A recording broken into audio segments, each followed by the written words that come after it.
Joining us now, White House Press Secretary Sarah Sanders. Sarah, welcome back to Fox News Sunday. Good morning. Great to be with you, Chris. So let's start with the president's statement on Friday about possibly shipping detainees, immigrant detainees, to sanctuary cities all over the country. Here he is. California certainly is always saying, oh, we want more people, and they want more people in their sanctuary cities. Well, we'll give them more people. We can give them a lot. We can give them an unlimited supply. Is the president serious? Does he really intend to ship thousands of immigrants all across the country to cities like New York and San Francisco and a lot of other places?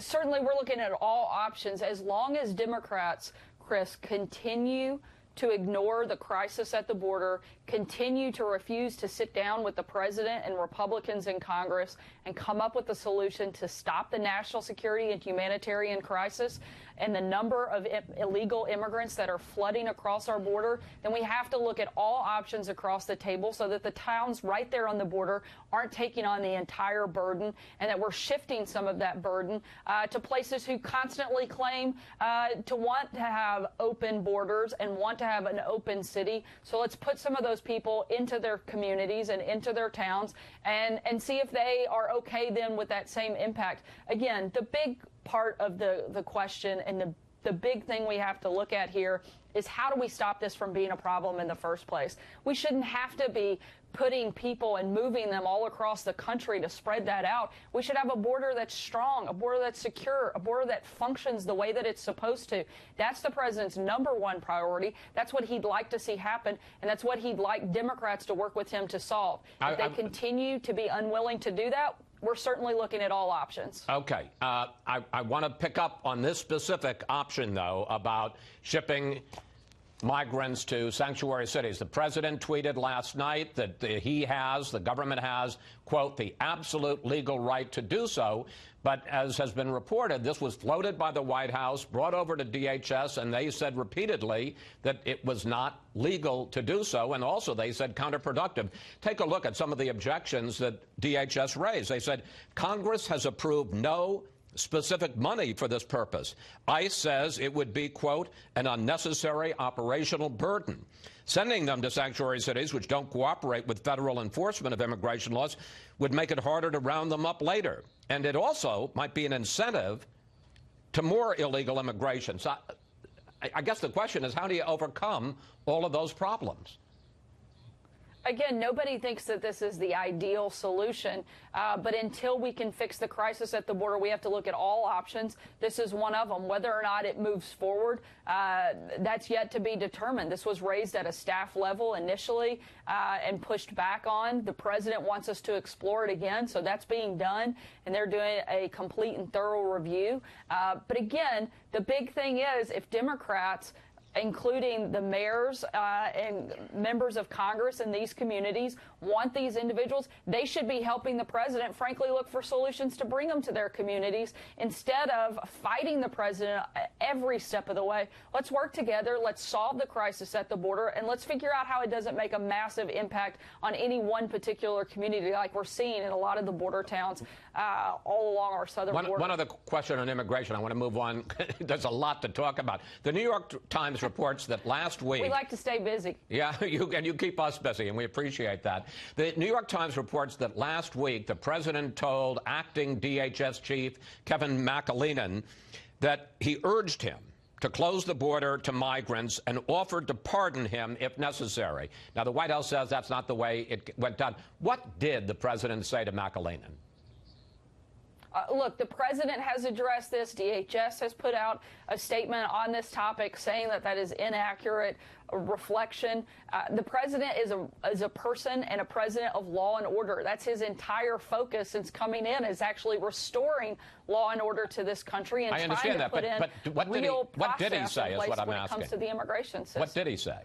Look, the president has asked them to do everything they can and everything they're allowed to do under the law to stop the massive crisis we have at our southern border. It's the same thing he says publicly day in and day out, and it's the same thing he says behind closed doors to staff, is figure out how we stop this crisis, how we fix this problem. Let's look for every possible option president to do so, and that's what our team has been doing. But it would be really nice and much simpler if Congress would spend 15 minutes and sit down with the president, and let's just come up with the best solutions so that we don't have to do this. We don't have to look for all of these different options. It seems so basic, and yet Congress refuses to want to spend all of its time attacking the president, investigating the president on these taxpayer-funded fishing expeditions that are completely outrageous and completely baseless instead of doing their jobs. All right, let me ask you a little bit about that, and I promise you we're going to ask Democratic Senator Cardin in the next segment about the Democratic plan for immigration.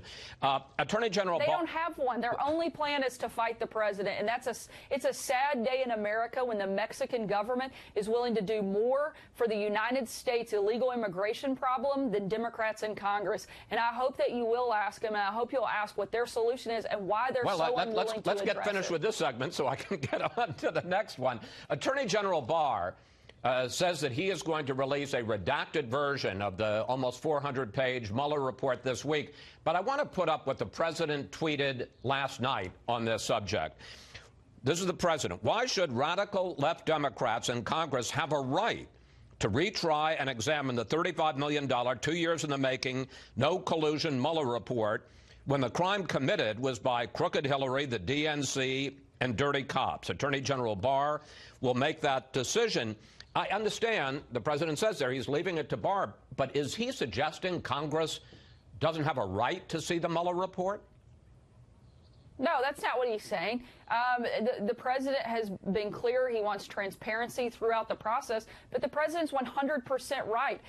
Once they get the report and they see what the summary has already laid out, that there was no collusion, there is no obstruction, it's time to move on. They don't get a second chance at trying to reinvestigate the president after 2 years and millions of taxpayer dollars wasted on a complete hoax that we all knew was a lie from the very beginning, Sarah, and something that Democrats use it as an excuse for why they lost an election. But Sarah, the report, according to Barr, and that's all we know about it, was his bottom line conclusions, says that according to Mueller, while the report does not find clear evidence that the president committed obstruction, it doesn't exonerate him either. And the question is, how are you going to deal with some evidence that's going to come out in this report that clearly is going to be damaging to the president?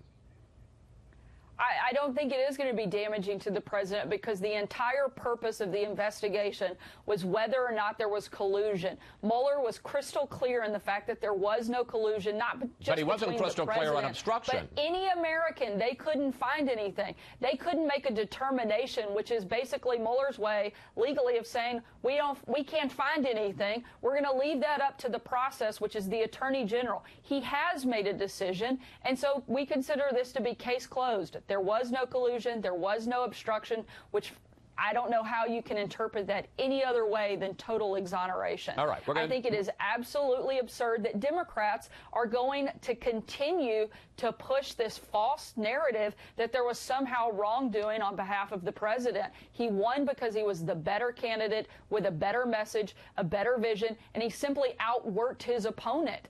Okay. I mean, it's just absolutely insane that they're going to continue to push this. Okay. I'm trying to ask some questions. Let's do a lightning round because I got 3 more questions I want to ask you. Quick questions, quick answers.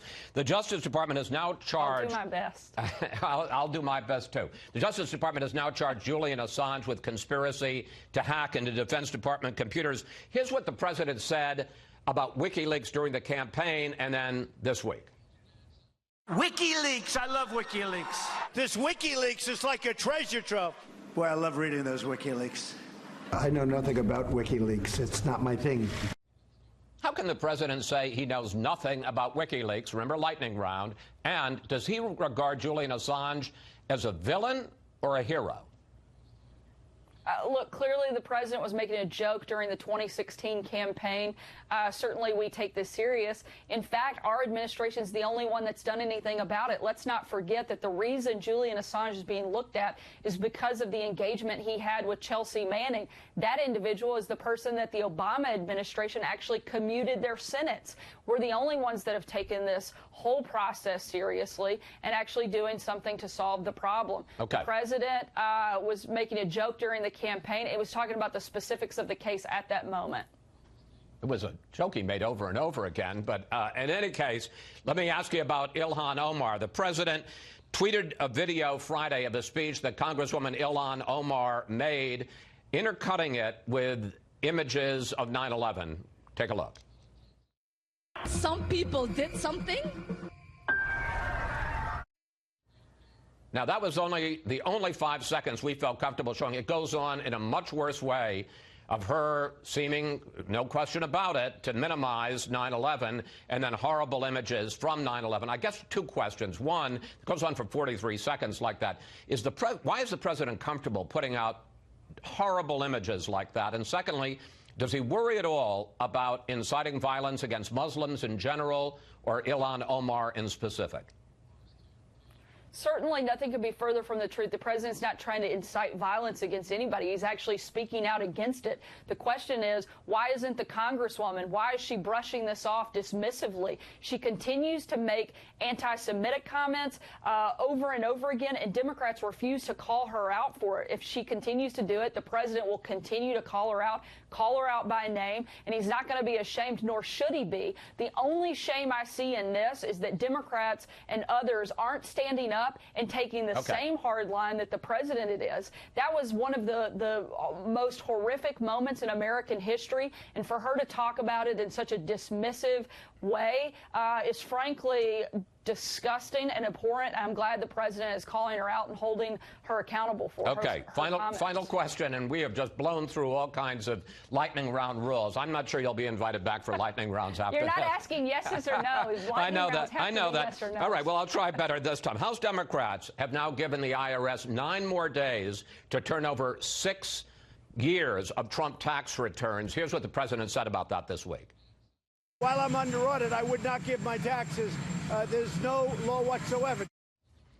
Will the president demand that the IRS not turn over his tax returns, or will he live? This is, I think, pretty close to yes or no. Or will he live with whatever the IRS decides? The president's been clear from the beginning, as long as his taxes are under audit, he's not going to release them. He's also filled out hundreds of pages in financial disclosure. I know, but will he tell the IRS not to? But hold on, Chris, this isn't. Will he tell the IRS not to release them, though?